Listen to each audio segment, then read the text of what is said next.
Sam Carter stood at the observation deck of the International Space Station and watched as the alien ship approached Earth. It was 2087, and humanity had just achieved its first colonies on Mars and mining operations on the asteroid belt. But the gleaming vessel that now moved into orbit made their achievement seem small.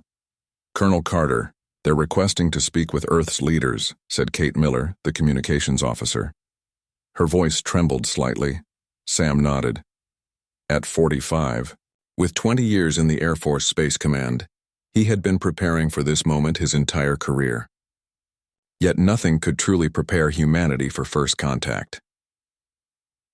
3 days later, Sam found himself in a conference room at the United Nations building in New York. World leaders sat around a large table while the aliens, who called themselves the Galactic Coalition, stood at the front of the room. Their leader, Ambassador Xylith, was tall with blue-gray skin that seemed to shimmer under the lights. "We welcome Earth to the galactic community," Xylith said through a translation device. "Your species has shown remarkable progress for your age." Sam noticed the slight condescension in the alien's tone. It was the way an adult might praise a child for tying their shoes. "We offer Earth Protectorate status," Xylith continued. "We will provide limited technology and guidance as you continue to develop," the world leaders murmured excitedly. President Ellis of the United States smiled broadly. "This is an incredible opportunity," Ellis said. "What do you ask in return?" "Only that you follow our guidelines for developing species. We have much experience in these matters." Sam leaned forward. "And if we choose to develop on our own path, AQ." Room went quiet. Xylith turned slowly toward Sam. "That would be unwise. The galaxy can be dangerous for primitive species." Sam didn't miss the threat beneath the words. He caught the eye of Dr. Linda Ross, the chief scientist for the United Nations. She too seemed concerned. Over the next weeks, negotiations continued. The coalition shared basic medical technology that cured several diseases. They offered improved propulsion systems for space travel. Each gift came with restrictions on how it could be used. Sam was assigned as military liaison to the alien delegation. He noticed how they dismissed human questions about weapons or defense systems. They consistently referred to Earth as developing or early stage. One evening, Sam was walking past a meeting room when he heard Xylith speaking to other coalition members. "The primitives are advancing faster than projected," Xylith said. "Their military capabilities are particularly concerning." Another alien responded, "They still fight among themselves, barely tool users by coalition standards." "Yes, but they have an unusual aptitude for warfare." The council suggests accelerating the containment protocol. Sam stood perfectly still, controlling his breathing as he had been trained to do in combat situations. Containment protocol. The words chilled him. "Their primitive weapons could never harm our vessels," a third alien said. "And their warriors lack discipline. They will accept our guidance or face isolation." Sam slipped away and immediately called Dr. Ross. "I need you to stall the technology transfer agreement," he told her when they met an hour later in a secure room swept for listening devices. "Why?" "This is the greatest opportunity humanity has ever had." Sam explained what he had overheard. "They're not here to help us. They're here to contain us." Dr. Ross frowned. "But why? We pose no threat to them." "Maybe they think we will someday. Say 5 years passed since the coalition arrived. Earth had changed in many ways. Shining towers with alien technology rose in major cities. Space elevators connected Earth to orbital stations. Diseases that once killed millions were now easily cured. Sam Carter, now a colonel, watched from his office window as a coalition ship landed at the new diplomatic complex. He had spent these years building a secret program called Sentinel, recruiting the best military minds on Earth. Few people listened to his warnings, but President Ellis had given him enough resources to prepare. Just in case, Lisa Daniels stepped through the security scanner at the Coalition Embassy. As one of the few humans allowed to work with Coalition linguists, she had access. Most people didn't. At 32, she had become the leading expert in Coalition language and culture. "You're late, Ms. Daniels," said the Coalition receptionist. Sorry. Traffic was bad, Lisa replied with a smile that wasn't returned. In her office, Lisa studied the language patterns in recent Coalition communications. Something had changed in the last few months. New words appeared, military terms she hadn't seen before. And the Coalition members seemed tense. That evening, she went to meet Colonel Carter at a small restaurant they had determined was safe from Coalition surveillance. They're hiding something, Lisa said after they ordered. I've been analyzing their communications. There are references to something called Horvath and retreat protocols. Sam leaned forward. Do you think they're preparing to leave? Maybe. But it feels more like they're running from something. Their conversation was interrupted by a flash of light in the sky. People around them pointed and gasped as a burning object streaked across the night. Sam's phone rang immediately. Carter here. Colonel, unknown craft just entered atmosphere. Trajectory indicates Pacific Ocean impact. Not Coalition design. Sam stood up. I'm on my way. Get a recovery team ready. 20 hours later, Sam stood on the deck of a Navy vessel, watching as divers secured a damaged alien craft unlike any Coalition ship. It was darker, with sharp angles and what looked like heavy weapon mounts. We found survivors, a Navy commander told him. 3 aliens, not Coalition. They're asking for asylum. The aliens called themselves Ricari. They were tall, with gray skin and 4 arms. They spoke through a translation device similar to the Coalition's. You must hide us, said the one called Krell. The Coalition will kill us if they find us. Why? Sam asked. Are you at war with them? No. They fear us because we know the truth. The Coalition is not a peaceful alliance. They are refugees running from the Horvath Empire. Lisa, who had been brought in to help translate, sat forward. Who are the Horvath? The Horvath are conquerors. They have taken thousands of worlds. The Coalition has been retreating for decades, pretending to be peaceful explorers while actually seeking planets to hide on. Sam and Lisa exchanged glances. This explained so much. And these Horvath, Sam asked. Are they coming here? Yes. They follow the Coalition. Always. Earth is in their path now. 2 days later, Coalition ships began leaving Earth orbit without explanation. Their ambassadors cited routine rotations, but took most of their personnel and equipment. Sam was meeting with President Ellis when Lisa burst into the room. Mr. President, Colonel, I've decoded a Coalition transmission, she said, breathless. They're evacuating because they've detected Horvath scout ships entering our solar system. President Ellis went pale. They're abandoning us? It seems so, sir, Sam replied. He opened his laptop and showed them files from Project Sentinel. But we're not unprepared. We've been adapting their technology, creating weapons and defenses they don't know about. Lisa looked at the plans in amazement. You've been planning for this? Yes, Sam said. I never trusted them, and now it's time to activate everything. As they spoke at the edge of the solar system, the first Horvath ships appeared. Dark and massive, they moved with purpose toward Earth. The Coalition had fled, abandoning their primitive human allies. But humans would not go quietly, M said. Or maybe this is just what they do to all new species they encounter. That night, Sam drafted a confidential memo to the Joint Chiefs of Staff. While the world celebrated the new era of galactic citizenship, Sam began planning for a different future. He requested access to all Coalition technology offered so far and began assembling a team of military strategists and scientists. The aliens had labeled humans primitive. Sam intended to make sure that, if their true intentions were hostile, the aliens would regret underestimating humanity's capacity to fight for its freedom. The world's leaders gathered in an underground bunker beneath Washington, D.C. On screens around them, they watched as the last Coalition ships disappeared from Earth's tracking systems.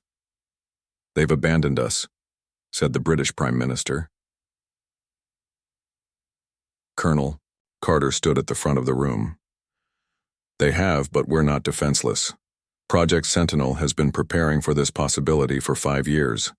He showed them images of hidden facilities across Earth and the Moon where human engineers, had been secretly adapting and improving Coalition technology. We told the Coalition what they wanted to hear, Sam explained. But we've been building our own fleet weapons and defenses. President Ellis nodded. The Coalition thought we were primitive. They never imagined we could understand their technology so quickly. In another secure facility, Lisa Daniels worked with the Ricari survivors. She had helped hide them when Coalition representatives demanded they be turned over for quarantine protocols. Tell me more about the Horvath, Lisa asked. Krell, the Ricari leader. They are warriors, Krell said. They believe all other species exist to serve them. The Coalition has never fought them. They only run. But you fought? Yes. The Ricari fought for 20 years before our world fell. That is why the Coalition fears us. We know how to fight, and they do not. Lisa took careful notes. What are the Horvath weaknesses? They are predictable. They follow the same battle patterns for centuries. They never adapt because they rarely need to. Most worlds surrender quickly. In a laboratory nearby, Dr. Alan Murphy studied Ricari weapon designs. At 50, he was Earth's leading quantum physicist. The Ricari had shared technology far beyond what the Coalition had offered. These power systems, he told his team, they're similar to what we were developing ourselves, just more advanced. We can adapt our prototype ships to use this. Colonel Carter entered the lab. How long, Alan? 3 weeks for the first ships, maybe 2 months for a full fleet. Sam shook his head. The Horvath scouts will reach Earth in 5 days, their main fleet in 2 weeks. Then we fight with what we have ready, Alan said. The Ricari say the Horvath always send scouts first. If we can defeat them, it might buy us time. Across Earth, hidden factories worked day and night. Ships built for exploration were fitted with weapons. Mining explosives from the asteroid belt were converted into space mines. Every pilot with combat experience was called to train on the new vessels. On day 4, Lisa made a breakthrough with the Ricari communication systems. We can listen to the Horvath transmissions, she told Sam. They don't encrypt their communications because they've never needed to. They don't expect resistance. Sam smiled for the first time in days. That's their first mistake. The first, Horvath scout ships entered Earth's detection range exactly as predicted. 5 massive vessels, each larger than anything humans had built. They moved with confidence, sending no messages to Earth, clearly expecting no resistance. In his command center on the moon, Sam watched their approach. Around him, nervous but determined human operators monitored Earth's defenses. Sir, said a young lieutenant, the ships will be in weapons range in 20 minutes. Sam nodded. Send in the asteroids first. Let's see how they react to some space, rocks. Across the solar system, specially placed explosives detonated, sending dozens of asteroid fragments toward the Horvath formation. It was a primitive tactic, one the advanced aliens might never expect. On the main screen, they watched as the Horvath scout ships moved steadily toward Earth, unaware of the human fleet hiding behind the moon. The asteroid fragments struck first. Most bounced harmlessly off the alien ships' hulls, but a few larger chunks caused the Horvath vessels to wobble slightly. On the command ship, General Krev watched with mild annoyance. He was tall and muscular with gray skin and a ridge of bony plates on his head. Debris field, he said to his crew. How primitive is this system if they cannot even clear their travel lanes? His second-in-command checked the scanners. Sir, our intelligence shows only one developed planet. The species was being prepared for integration by the Coalition. The cowards ran when they detected us as usual, Krev said with disgust. Let us see what frightened them so much about these humans. Back in the Lunar Command Center, Sam Carter watched the Horvath ships approach. All ships in position, reported his tactical officer. The Ricari cloaking technology is working. The Horvath don't see us. Sam nodded. On my mark, deploy mines, and attack formation Delta. In space, hundreds of small objects suddenly activated, revealing themselves around the Horvath vessels. These were mining explosives, modified with Ricari technology. They attached to the hulls of the alien ships and detonated simultaneously. The Horvath ships rocked violently, their shields activated too late. Now, Sam ordered. Human ships appeared from behind the moon, moving in patterns that seemed chaotic, but were carefully planned. The Ricari had explained that Horvath battle computers used logical algorithms that couldn't adapt quickly to unpredictable movements. On his ship, General Krev stood in shock as alarms blared. "What is happening?" he demanded. "Where did these vessels come from?" "Unknown ships, primitive design," his officer reported. "They're moving in. Sir, the computer cannot predict their attack pattern. The human ships fired weapons based on Dr. Murphy's designs. They weren't as powerful as Horvath weapons, but they operated on different principles that bypassed some of the aliens' defenses. 2 Horvath scout ships exploded in brilliant flashes. The others began to return fire, but the human vessels moved erratically, making them difficult targets. In the command center, Lisa monitored the Horvath communications. "They're confused," she told Sam. "They're saying our tactics don't make sense. They're calling for reinforcements." Sam smiled grimly. "Good. Have Group 2 target their communication arrays." A second wave of human ships attacked from a different angle. These carried electromagnetic pulse weapons designed to disrupt Horvath systems. On his damaged ship, General Krev struggled to understand what was happening. How are these primitives fighting like this? Their technology is inferior. "Sir, they're not following any known combat doctrine," his tactical officer said. "The battle computers cannot anticipate their movements. Override the computers. Target them manually." But the Horvath crew had relied on their battle computers for so long that they struggled to aim weapons manually. Their shots went wide as the human ships continued their assault. Sam watched as a third Horvath ship exploded. The remaining 2 began to retreat. "They're running," someone shouted. Cheers erupted around the command center. "Don't celebrate yet," Sam warned. This was just the scouting force. In his damaged ship, General Krev sent a message to the main Horvath fleet. "This is not a simple conquest. The humans fight like no species we have encountered. They use primitive technology in unpredictable ways. Request full battle fleet deployment." The response came quickly. "Understood. Main fleet adjusting course for immediate arrival. These primitives will be crushed." Krev looked at the retreating Earth, his eyes narrow with new respect and hatred.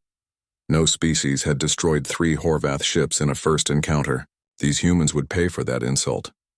On Earth, Sam briefed the world leaders on their victory. "We've won the first battle," he said. "But the war is just beginning. The main Horvath fleet is coming, and now they know we can fight." Ships detected. The incoming asteroids. The aliens adjusted course slightly but seemed unconcerned. "They think it's natural debris," Lisa said from her station. "They're not even raising shields." Sam took a deep breath. "That's their second mistake. Primitive doesn't mean harmless. Launch all vessels."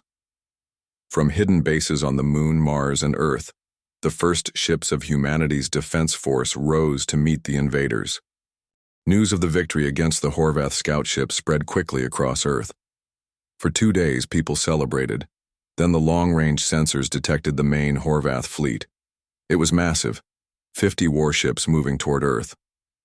Sam Carter, now promoted to general, worked with his team to prepare for the next battle. Their victory had bought them precious time to ready more ships and weapons. "The element of surprise is gone," Sam told his officers. "They'll be ready for our tactics now." As Earth prepared for the coming attack, something unexpected happened. Coalition ships suddenly appeared at the edge of the solar system. "They're back," Lisa said, watching the monitors in the command center.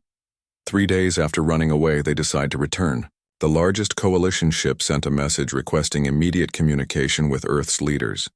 In the meeting room, Ambassador Xylith appeared on the screen, looking as confident as ever.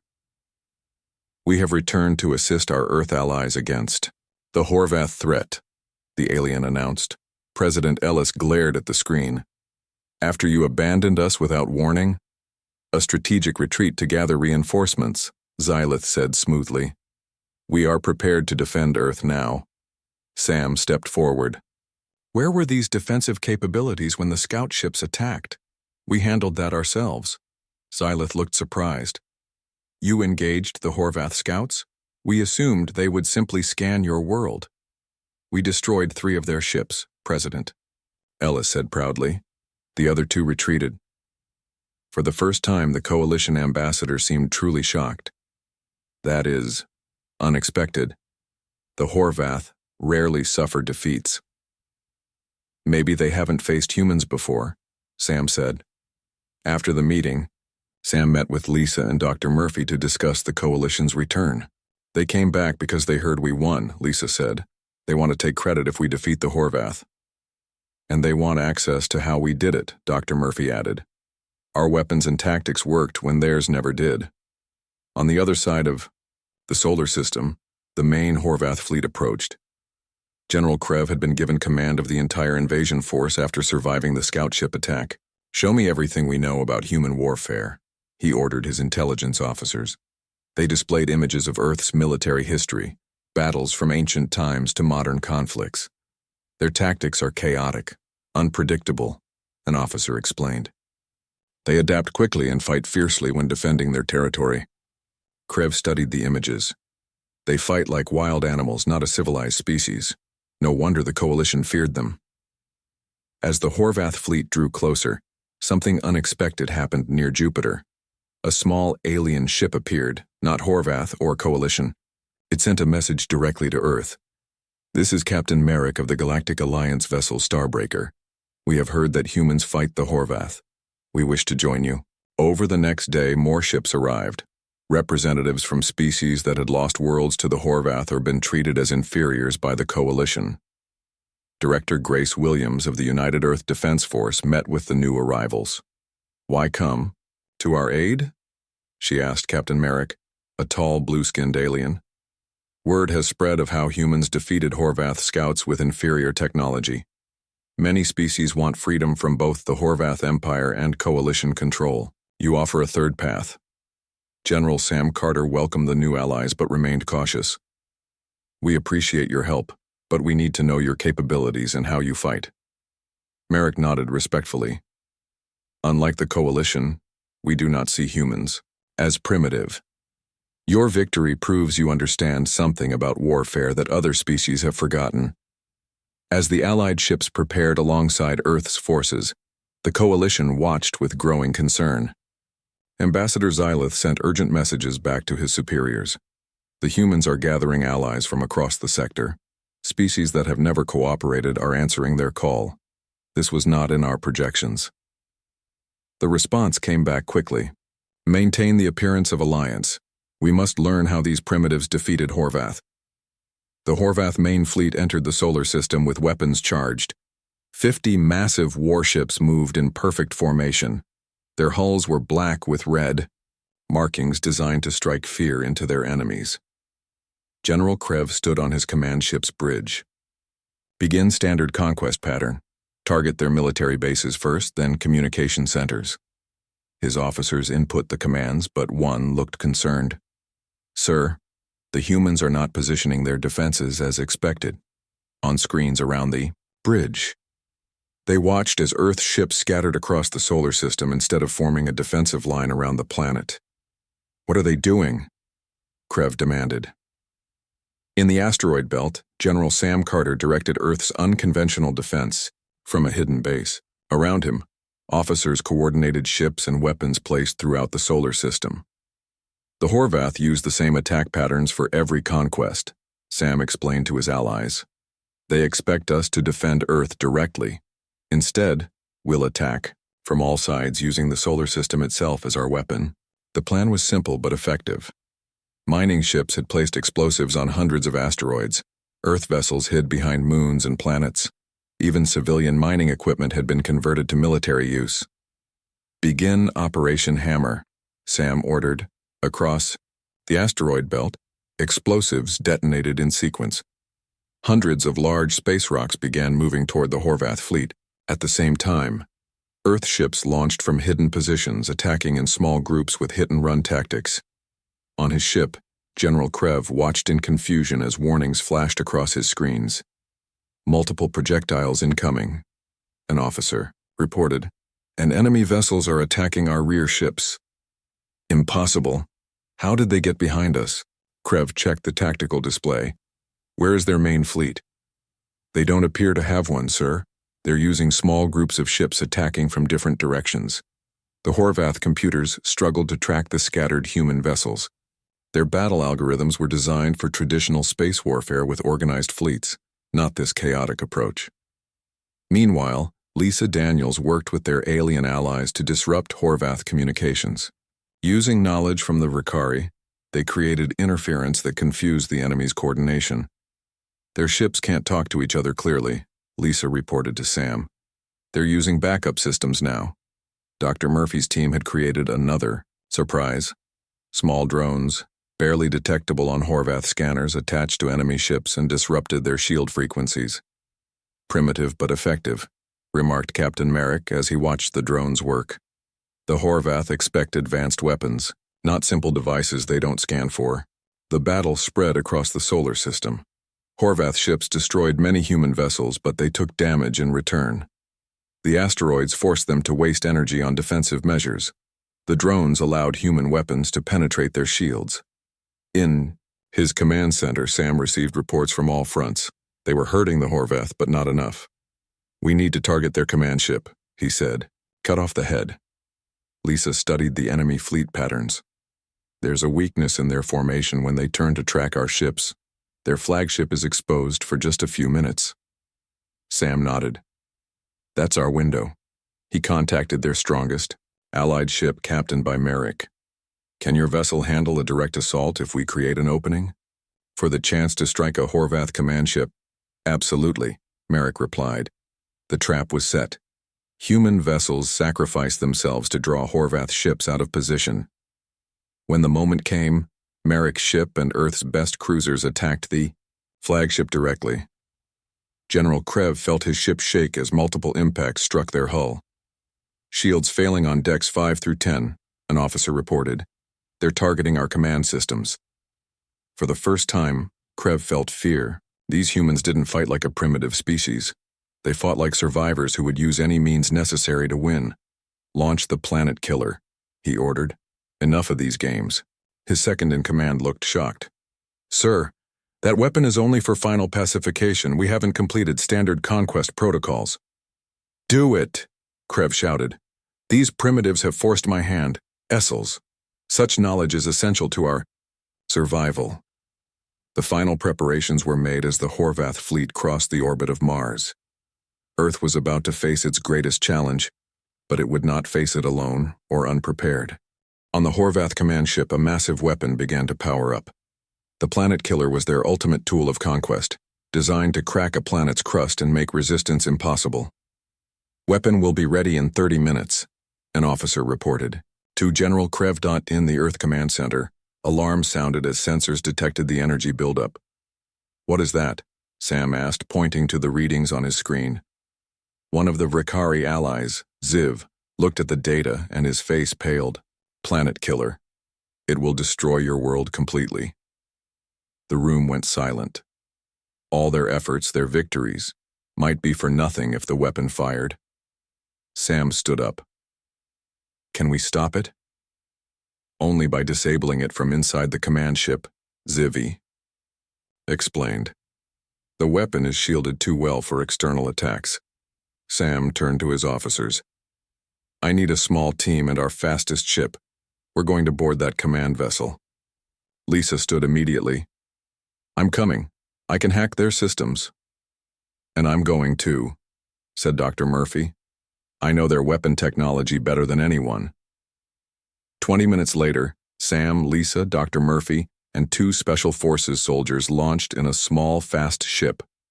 It was built with stealth technology adapted from both Coalition and Ricari designs.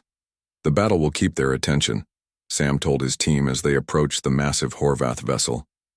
"We need to find a way in, reach the weapon control room, and disable it." The Horvath command ship was enormous, over 2 miles long. Its black hull was covered with weapon emplacements and sensor arrays.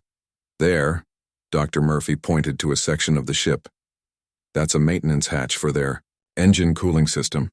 Lisa guided their small vessel toward the spot. Alarms blared as they came under fire from automated defense turrets. "Hang on!" she shouted, making the ship roll and dodge.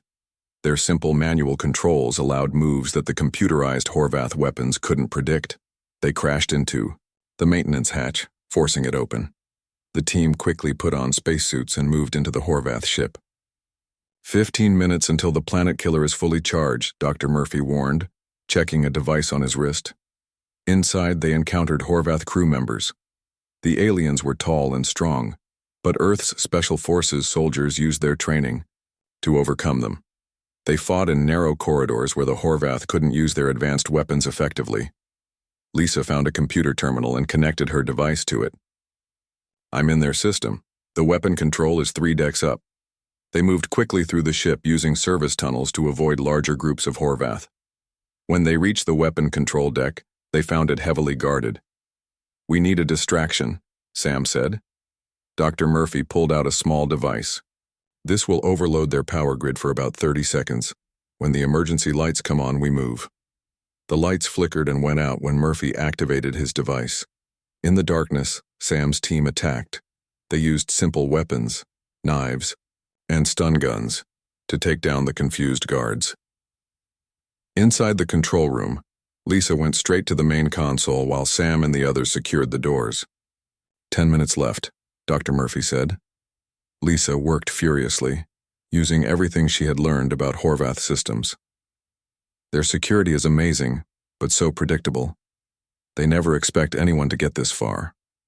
On the bridge, General Krev received an alert. "Security breach in the weapon control room. How is this possible?" He grabbed a weapon and headed there himself, bringing a squad of elite guards. Sam heard them coming. "Lisa, hurry." "Almost there," she said. "Their system has a simple weakness. They never change their command codes." General Krev and Sam Carter faced each other in the weapon control room of the Horvath command ship. Around them, alarms blared as the planet killer weapon began to overload. "You've doomed us all," Krev said, his weapon aimed at Sam's chest. "No, just your weapon," Sam replied calmly. "And your invasion." Lisa worked quickly at the console, setting the overload to damage only the weapon systems, not the entire ship. Dr. Murphy stood ready with a makeshift explosive device if they needed to escape quickly. "You can still order your fleet to retreat," Sam told Krev. "This doesn't have to end with more destruction." Krev laughed harshly. "Retreat? The Horvath Empire does not retreat, especially not from primitives. Those primitives have disabled your ultimate weapon and fought your fleet to a standstill," Sam pointed out. "Maybe it's time to reconsider what primitive means." A violent shake ran through the ship as the planet killer began to tear itself apart. Warning lights flashed everywhere. "Weapon systems critical failure," announced the ship's computer. "Command functions compromised." Krev looked at his control pad in disbelief. Throughout the fleet, his ships were taking heavy damage from the combined Earth and Allied forces. Without central coordination from the command ship, their perfect formation had fallen apart. "Impossible," he whispered. Sam stepped forward. "It's over, General. Order your fleet to stand down." For a moment, it seemed Krev would refuse.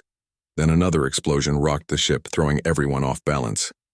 The general's weapon fired, missing Sam, but hitting one of the consoles. Sparks flew everywhere. "We need to go," Dr. Murphy shouted. "This whole section is becoming unstable." Sam grabbed Krev.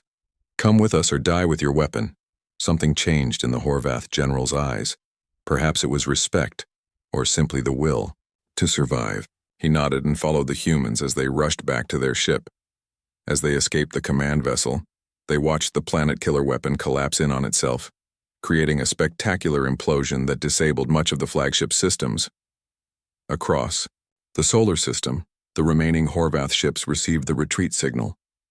Their perfect invasion had failed. For the first time in centuries, the Horvath Empire had been defeated. 1 week later, Sam stood in the United Nations building as representatives from Earth, the Coalition, the Horvath, and various allied species gathered to discuss peace terms. The Horvath Empire recognizes Earth and its allies as sovereign territory, read the treaty. No further aggression will be attempted. General Krev, now acting as representative for the Horvath, signed the document. He approached Sam afterward. You fought well for primitives, he said, but there was no insult in his tone now. Sam smiled. Perhaps being primitive isn't so bad. It means we haven't forgotten how to adapt, how to use simple solutions to complex problems. Ambassador Xylith of the Coalition watched nervously as humans took the lead in the peace negotiations. The balance of power had shifted dramatically. We always saw potential in humans, Xylith said to Sam later, trying to save face. No, Sam corrected him. You saw primitives you could control. You never saw who we really are. In the months that followed, Earth became the center of a new alliance of species. The knowledge and technology shared between allies accelerated, human development far beyond what the Coalition had ever allowed. Lisa Daniels became Earth's chief diplomat, creating a new system of interstellar relations based on mutual respect rather than technological advancement. Dr. Murphy led an exchange program that combined the best ideas from all species, primitive and advanced alike. On the day the last peace treaty was signed, Sam stood at the same observation deck where he had first watched the Coalition ship arrive years before. Now dozens of alien vessels orbited Earth peacefully. Not bad for primitives, said Grace Williams, who had become the leader of Earth's new government. Sam nodded. The word primitive doesn't mean what they thought it did. It just means we remember our roots, our fighting spirit. A new ship appeared, on the horizon. From a species making first contact with the growing alliance, they approached cautiously, having heard the stories of how Earth had defeated the mighty Horvath fleet. The primitives had become the teachers, showing the galaxy that true advancement came not from technology alone, but from courage, adaptability, and the will to fight for one's home against all odds. The doors began to glow red as the Horvath tried to burn through them. Got it, Lisa shouted. I've reversed the weapon's power flow. It's going to overload. At that moment, the doors burst open and General Krev entered, weapon raised. You primitives, he snarled. How dare you board my vessel? Sam stood tall, facing the alien commander. That's what you don't understand. When you threaten our home, there's nothing we won't do to defend it.